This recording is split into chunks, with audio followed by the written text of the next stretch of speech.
ये भगवान को आप बनाया? जी हाँ, अपने इन हाथों से। आप भगवान को बनाया कि भगवान आपको? हमारी फिल्म ने एक ही चीज दिखाई है, जो लोग धर्म का गलत इस्तेमाल करते हैं उनको हमने उनका पर्दाफाश करने की कोशिश की है। यह फिल्म में सिर्फ वही हुआ है, ही चीज उस फिल्म ने कही है कि ऊपर वाले के साथ आपका जो कनेक्शन है वो डायरेक्ट है। जहां तक प्रश्न है मूर्ति में प्राण प्रतिष्ठा का, मैं पूरी ताकत से कहना चाहता हूं, कोई वेद मंत्र नहीं है जिससे किसी मूर्ति में जो जड़ है, पाषाण है, उसमें प्राण प्रतिष्ठा हो सकती है। ये बिल्कुल निरर्थक है, अंधविश्वास है, पाखंड है। और ऐसा काम करना किसी भी व्यक्ति का, और वो जगतगुरु कहलाएं, ऐसे लोगों के लिए तो बिल्कुल ही ऐसी चीजें गलत है।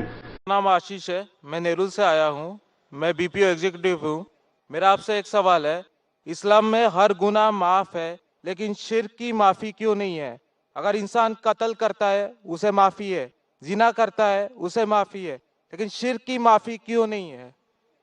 भाई साहब का सवाल है कि इस्लाम में सारे गुनाह की माफी है, शिर्क की नहीं। कत्ल करता है माफी है, जिना करता है माफी है, शिर्क की माफी क्यों नहीं? आप कुरान मजीद के बारे में जिक्र कर रहे जो सूरह निसा में है, सूरह नंबर 4 आयत नंबर 48 और आयत नंबर 116। इन दो आयतों में सूरह निसा सूरह नंबर 4 में लिखा है कि अगर अल्लाह चाहे तो कोई भी गुनाह को माफ कर सकता है, लेकिन शिर्क को कभी नहीं माफ करेगा, क्योंकि जो शिर्क किया है वो बहुत भटक चुका है। तो इसमें यह नहीं लिखा है कि अब जिना करेंगे तो माफ करेगा ही, कर सकता है अगर आप तौबा करेंगे तो। अगर आप तौबा करते कि मैंने जिना किया हूं, मैंने कत्ल किया हूं, मुझे माफ कर दे और इंशाल्लाह मैं आइंदा नहीं करूंगा, तो अल्लाह माफ करेगा। उसी तरीके से शिर्क भी, अगर आप शिर्क करते हैं और अल्लाह से माफी मांगते हैं कि मैं अगली बार शिर्क नहीं करूंगा, तो अल्लाह शिर्क को भी माफ कर सकता है। लेकिन शिर्क के हालत में मरेंगे तो माफी नहीं है, आप मुशरिक जैसा मरेंगे। शिर्क करते हुए मरेंगे तो माफी नहीं। अगर आपने शिर्क किया, लाइक आज आप देख रहे हैं, कल भी परसों भी कितने गैर मुस्लिम बुत परस्ती करते थे, शिर्क करते थे, मूर्ति पूजा करते थे, अभी मुस्लिम बन गए, अल्लाह ताला बेशक माफ करेगा। और जिस दिन आप इस्लाम कबूल किए, आपके पिछले गुनाह सारे माफ, आपका स्लेट क्लीन।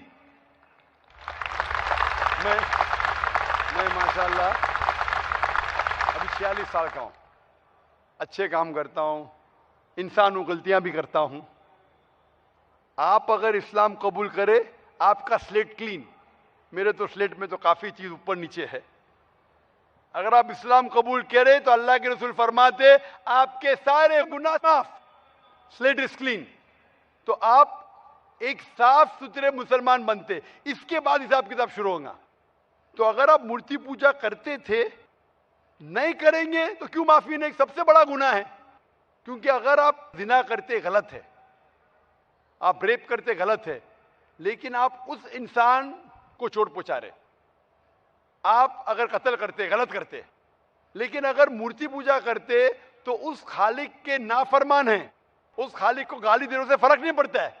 लेकिन अगर आप उस खालिक को गाली देंगे तो उसके अहकामात पे कैसे अमल करेंगे?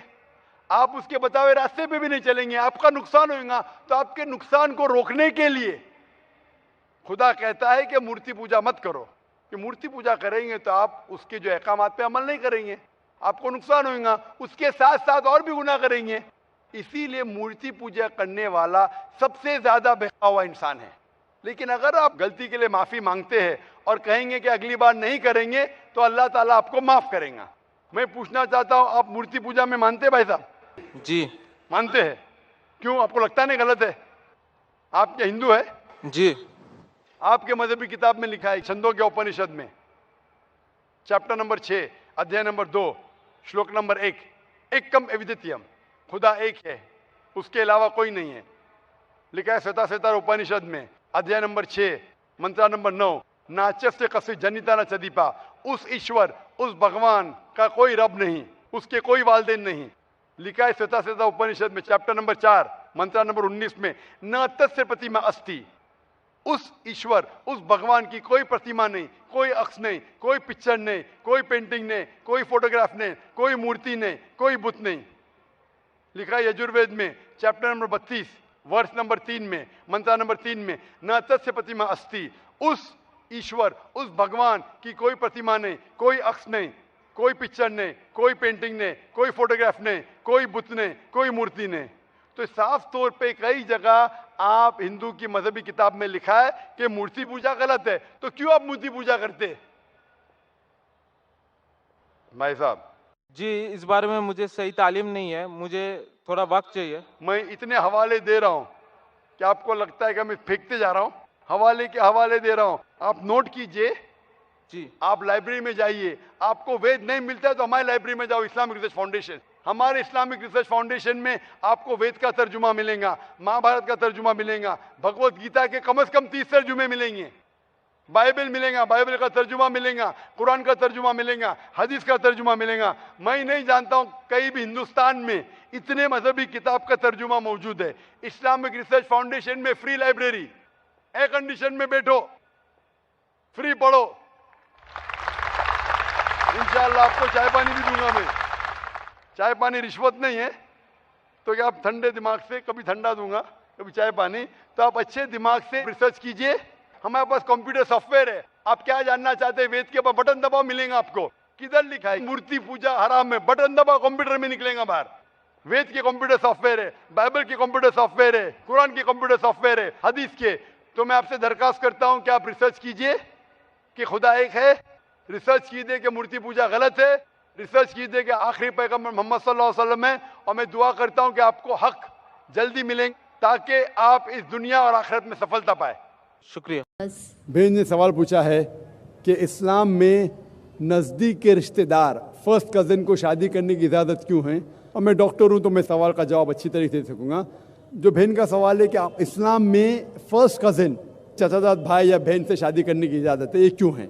कुरान में जिस से मुमानियत है जो आपके लिए शादी में हराम है, उसका जिक्र कहा गया सूरह निसा में, सूरह नंबर 4 आयत नंबर 22, 23 और 24 में।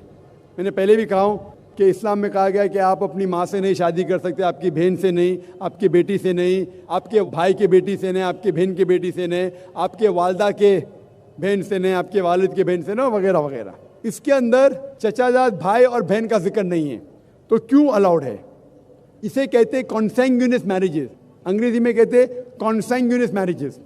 आज की साइंस जो कहती है कॉन्सैंग्यूनियस मैरिज से they can be genetic problems, लेकिन गौर किया जाएगा तो आज की साइंस ये कहती है कि अगर आप अपने सगे भाई या बहन से शादी करते हैं तो बहुत इम्कानात है कि देर में भी जेनेटिक प्रॉब्लम, आपको कई बीमारियां होंगी। आपका सगा भाई सगा बहन नहीं तो भी हो सकते हैं, लेकिन चांसेस बहुत कम है।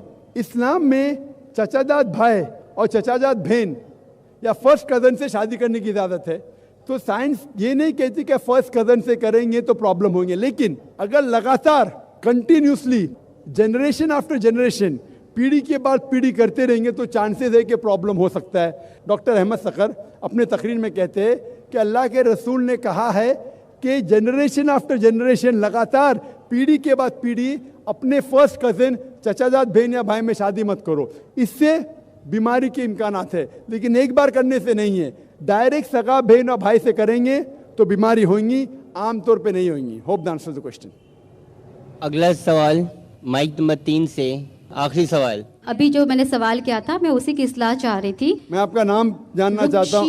रुखशी इलियास। जी आप मुसलमान हैं? जी आप पूछिए। जी, सूरह अल अहज़ाब में वर्स नंबर 50 में जहाँ पर मेंशन किया गया है कि prophet we have given you the opportunity to marry certain relations, उसी के आखिर में लिखते हैं कि a privilege for you only, not for the rest of believers. Can you please explain that? Why not for the rest of the believers and why only for the Prophet sallallahu alaihi wasallam? बहन का सवाल है जो सूरह अहज़ाब की सूरह number 33 के आयते 50, 51, 52 में लिखा हुआ है कि मोहम्मद सल्लल्लाहु अलैहि वसल्लम के लिए प्रिविलेज क्यों है? क्योंकि वो अल्लाह के रसूल थे। मोहम्मद सल्लल्लाहु अलैहि वसल्लम, इफ यू सी इन सूरह अहज़ाब सूरह नंबर 33 आयत नंबर 52 में लिखा हुआ है, you can not marry any other women except what you already have, neither can you exchange even if the beauty allows you। तो मोहम्मद सल्लल्लाहु अलैहि वसल्लम का दर्जा एक अलग था। जब ये आयत नाजिल हुई कि आप 4 से ज़्यादा बीवी नहीं रख सकते, मोहम्मद सल्लल्लाहु अलैहि वसल्लम के लिए स्पेशल इजाज़त थी। क्यों? क्योंकि वो अल्लाह के रसूल थे, और दूसरी तरफ अल्लाह के रसूल की बीवियों से कोई भी शादी नहीं कर सकता क्योंकि वो उम्महातुल मोमिन थी। तो द रूल्स अल्लाह मैसेंजर और उनके बीवियों के लिए कुछ रूल्स डिफरेंट है, because they were on a different level. तो अल्लाह के रसूल को कहा गया था कि अगर उनसे 4 से ज़्यादा बीवी थी वो रख सकते थे, क्योंकि उनके बीवी को उम्महातुल मोमिन कहा गया था, मदर्स ऑफ द बिलीवर्स, इसीलिए उनके लिए रूल्स डिफरेंट था। वो आप पूरे कॉन्टेक्स्ट में पढ़ेंगे तो और डिटेल्स आपको मिलेंगे। Hope the answers the question. व आखिर दावाना अल्हम्दुलिल्लाहि रब्बिल आलमीन।